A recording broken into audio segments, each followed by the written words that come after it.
প্রধান নির্বাচন কমিশনার আজকে ত্রয়োদশ জাতীয় সংসদ নির্বাচনের তফসিল ঘোষণা করেছে। বহুকাঙ্ক্ষিত এই নির্বাচনের শিডিউলকে ইসলামী আন্দোলন বাংলাদেশের পক্ষ থেকে আমরা স্বাগত জানাই। আমরা আশা করি যে জুলাই অভ্যুত্থানের মধ্য দিয়ে মানুষের মধ্যে যে প্রত্যাশা তৈরি হয়েছে, জনগণের মধ্যে যে আকাঙ্ক্ষা তৈরি হয়েছে, সেই আকাঙ্ক্ষা পূরণের জন্যে বর্তমান নির্বাচন কমিশন একটি সুষ্ঠু, গ্রহণযোগ্য এবং ক্রেডিবল নির্বাচন উপহার দেবে। যদিও আমরা প্রত্যাশা করেছিলাম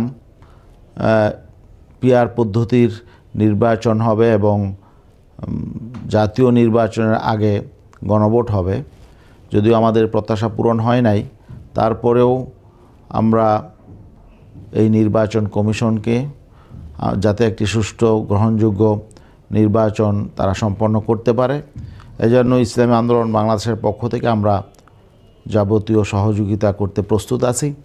তবে সামগ্রিক বিষয়ে আমরা যেহেতু 8টি রাজনৈতিক দল নতুন এবং ফিরে আসা গ্রাহকদের জন্য নগদে চলছে ক্যাশব্যাক সহ প্রতিদিন হাজারো উপহার জেতার সুযোগ। হবে আশা আর ফেরা, সারপ্রাইজ সেরা। আন্দোলনে আমরা এখনও আছি কিছু বিষয়াদি নিয়ে, কিছু মৌলিক বিষয়, যেহেতু আমরা আন্দোলন এখনও মাঠে ময়দানে আমাদের কর্মসূচি আমরা পালন করেছি বিগত দিনে। এজন্যে আমরা আমাদের এই 8 দলের সাথে আমরা আলোচনা করে আমরা পরবর্তীতে আমাদের সিদ্ধান্ত আছে, আমরা আনুষ্ঠানিক নির্বাচন নিয়ে আমাদের অবস্থান আমরা তুলে ধরব। তবে আমরা আশা করি ইসলামী আন্দোলন বাংলাদেশ বিশ্বাস করতে চায় যে এই নির্বাচন কমিশন যে চ্যালেঞ্জ গ্রহণ করেছে, যে জাতীয় নির্বাচনের সঙ্গেই গণভোট একসাথে করবে, এই যে চ্যালেঞ্জ গ্রহণ করেছে, আমরা এই চ্যালেঞ্জে তারা সফল হোক, এটা আমরা প্রত্যাশা করি।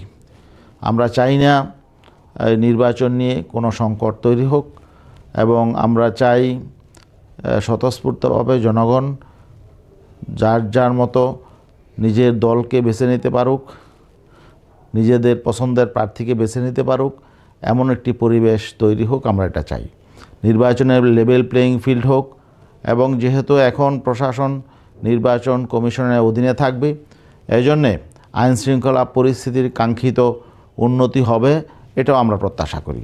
এবং নির্বাচনের পরিবেশ সকলের জন্যে, সকল রাজনৈতিক দলের জন্যে নিরাপদ পরিবেশ হবে, এটা আমরা প্রত্যাশা করি। বাকি ইসলামী আন্দোলন বাংলাদেশ আনুষ্ঠানিকভাবে দলীয় ফোরামে সার্বিক বিষয় নিয়ে আলোচনা করবে, এবং আমাদের যে 8টি রাজনৈতিক দল আছে আমরাও এ নিয়ে আলোচনা করে আমরা পরবর্তীতে বিস্তারিত আনুষ্ঠানিক প্রতিক্রিয়া ইনশাল্লাহ দিব। তবে আমরা প্রাথমিকভাবে আমাদের প্রত্যাশা ছিল যে এই নির্বাচন ফেব্রুয়ারিতে হোক, এবং এক নির্বাচনী তফসিল যেভাবে আমাদের প্রত্যাশা ছিল, আমরা মনে করি যে সময় মতোই তারা তফসিল দিয়েছে, এবং সময় মতোই প্রত্যাশা অনুযায়ী নির্বাচন কমিশন আশা করি নির্বাচন করতে সক্ষম হবে, এবং আমরা সকল রাজনৈতিক দল তাদের সহযোগিতা করব, আমরা এমনটাই প্রত্যাশা করতে চাই।